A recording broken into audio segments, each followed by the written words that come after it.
ఇప్పటికి కూడా అమెరికా అనేది ఇప్పటికీ మన వల్ల డ్రీమే. అమెరికాలో ఉద్యోగం చేయాలి, చదువుకోవాలనేది. సో అమెరికాలో ఉద్యోగం రావాలి అంటే ఇప్పుడున్న ప్రజెంట్ సినారియోలో 2025లో ఎలాంటి టెక్నాలజీ నేర్చుకోవాలి, ఏ కోర్సులు నేర్చుకుంటే మనం అక్కడికి వెళ్ళడానికి ఈజీ అవుతుంది? అంటే శ్రీనివాస్, ఇది ఎట్లా ఉంటుంది అంటే ఒక 4-5 years వెనక్కి వెళ్ళాలి. లెట్స్ సే ఫర్ ఎగ్జాంపుల్ ఎవరైనా బీటెక్ జాయిన్ చేయించాలనుకుంటున్నాం. జాయిన్ చేయించాలనుకున్నప్పుడు నెక్స్ట్ ఒక 5-6 years, అంటే అంత క్లియర్గా మనం ఫోర్కాస్ట్ని అంచనా వేయలేము. కాకపోతే ఏంటంటే to the best of the knowledge, అంటే ఎక్స్పర్ట్స్ ఉంటారు. ఇప్పుడు కెరీర్ కౌన్సిలర్స్ ఇట్లా ఉంటారు. అన్ఫార్చునేట్గా మన ఇండియాలో కెరీర్ కౌన్సిలర్స్ అంటే ఎవరో తెలియదు. సో ఇప్పుడు ఎగ్జాంపుల్ ప్రస్తుతం యాజ్ ఆఫ్ టుడే ఏంటంటే నెక్స్ట్ ఫ్యూచర్ అంతా ఏఐది, డేటా సైన్స్ది. కాబట్టి ఇప్పుడు ఇంటర్మీడియట్ అయిపోయిన తర్వాత ఎవరినైనా బీటెక్లో జాయిన్ చేయాలనుకుంటే అప్పుడు ఏంటంటే data science related, AI related, and best management related, and cyber security related ఇట్లాంటి కోర్సులో జాయిన్ చేయించడం. అండ్ ఎవరిదైతే బ్యాచిలర్స్ అయిపోయిన తర్వాత వెళ్ళాలనుకున్నప్పుడు ఎలాంటి యూనివర్సిటీస్ వెళ్ళాలి, అక్కడ ఎలాంటి కోర్సెస్ తీసుకోవాలి, అంటే బ్యాచిలర్స్లో కాకుండా మాస్టర్స్లో అప్గ్రేడెడ్ కోర్సెస్ తీసుకోవడం.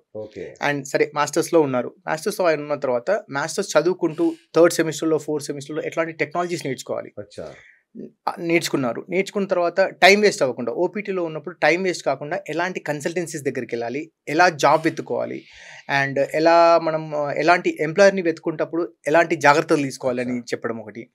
అండ్ అవి తీసుకున్న తర్వాత కూడా యూఎస్లో ఎస్పెషల్లీ చాలా రూల్స్ ఉంటాయి. అంటే ఏ టైంకి ఎలా చేయాలి, ఎంప్లాయర్ని వెతుకుంటప్పుడు అంటే మన డాక్యుమెంట్సే సరిగ్గా ఉండడం కాదు, మన ఎంప్లాయీ విషయంలో కూడా ఎలాంటి చెక్స్ ఉంటాయి మనకు, అవన్నీ చెక్ చేసుకోవాలి. అంటే this all comes as a package. ఇప్పుడు మీరు యుఎస్కి వెళ్ళిన తర్వాత అక్కడ చూసుకోవడం అంటే అలా కాదు, ఇప్పటి నుండే అన్ని రకాలుగా మనం అంచనా వేసుకొని నెక్స్ట్ ఒక 4-5 years తర్వాత ఎలా ఉండాలనుకుంటున్నాం అనేది చేసుకోవాలి. ఇప్పుడు జావా టెస్టింగ్ టూల్స్, జావా ఎప్పటికైనా ఉంది, బట్ చిన్న టూల్స్ నేర్చుకుంటే అవి అంతా యాడెడ్ అడ్వాంటేజ్ డెఫినెట్గా. కాకపోతే ఏంటంటే బేస్ చాలా స్ట్రాంగ్ ఉండాలని చెప్తున్నా. అంటే ఒకప్పుడులా చిన్న టూల్స్ నేర్చుకొని జాబ్ కొట్టే ఛాన్స్ అయితే ఇప్పుడు అంత ఈజీగా లేదు. So I want to warn all the students also to upgrade your skills. ఇప్పుడు క్లౌడ్, సైబర్ సెక్యూరిటీ వీటికి ఎలా ఉంటుంది? That also has a very good scope. So but ఇవన్నీ అంచనా వేసుకో, అంటే నేను చెప్పదలుచుకున్నది ఏంటంటే చిన్న బేసిక్ ఏదో టూల్స్ నేర్చుకొని జాబ్ తెచ్చుకుంటా అంటే అంత ఈజీగా లేదు. స్కిల్స్ డెఫినెట్ గా అప్గ్రేడ్ చేసుకోవాలని చెప్తున్నాను నేను. సో ఇప్పుడు మొత్తం అమెరికాలో స్కిల్డ్ బేస్డ్ హైరింగ్ నడుస్తుంది అంటారు. అంటే స్కిల్డ్ ఇప్పుడు అలా మనం మంచి స్కిల్స్ నేర్చుకుంటే టెన్షన్ పడాల్సిన అవసరం లేదని నేను చెప్తున్నాను. ఇప్పుడు శాలరీస్ మంచి స్కిల్ నేర్చుకోవడం వల్ల మనకు డెఫినెట్గా మంచి త్వరగా జాబ్ వస్తుంది, వచ్చిన జాబ్కి శాలరీ వస్తుంది, ఈ H1 టెన్షన్స్ ఉన్నాయి, ఇవన్నీ ఉన్నాయి. కాబట్టి సో ఉన్న వాటిలో ద బెస్ట్ పిక్ చేసుకోవాలని చెప్తున్నాం. H1B స్పాన్సర్షిప్ పరిస్థితి, H1B స్పాన్సర్షిప్ అనేది ఈ ఎంప్లాయర్స్ చేస్తారంట, ఎంప్లాయర్స్ చేస్తారు మనకి. ఆ ఎంప్లాయర్ ఇప్పుడు మనకు అమెరికాలో మనకి H1 చేయాలంటే మనం సొంతంగా చేసుకోవడానికి ఉండదు, మనకు ఒక ఎంప్లాయర్ ఉండాలి.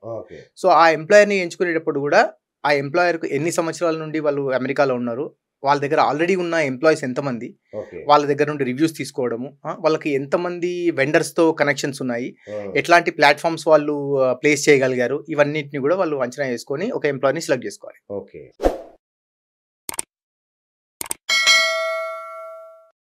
Hi friends, thank you for watching this video. ఈ వీడియో కనుక మీకు నచ్చినట్లయితే దయచేసి లైక్ చేయండి, షేర్ చేయండి. ముఖ్యంగా మా ఛానల్ 24/7 న్యూస్ టీవీని సబ్స్క్రైబ్ చేసుకోండి. ఆ తర్వాత మీ విలువైన అభిప్రాయాల్ని, మార్పులు, చేర్పులు, కావాల్సిన వీడియో ఏమన్నా ఉంటే మన వీడియో కింద కామెంట్ సెక్షన్లో కామెంట్ రూపంలో తెలియజేయండి. నమస్కారం, సాయిదంచిక మాట్లాడుతున్నాను. ప్లీజ్ సబ్స్క్రైబ్, షేర్, లైక్ చేయండి 24/7 టీవీ ఛానల్. హాయ్ నమస్తే, నేను మీ Sonia Akula. Please subscribe to 24/7 news TV. Hi అండి, అందరికీ నమస్తే. నేను Mankota Prasad. Please do subscribe 24/7 news TV. Political, entertainment and infotainment updates కోసం like, share, subscribe 24/7 news TV.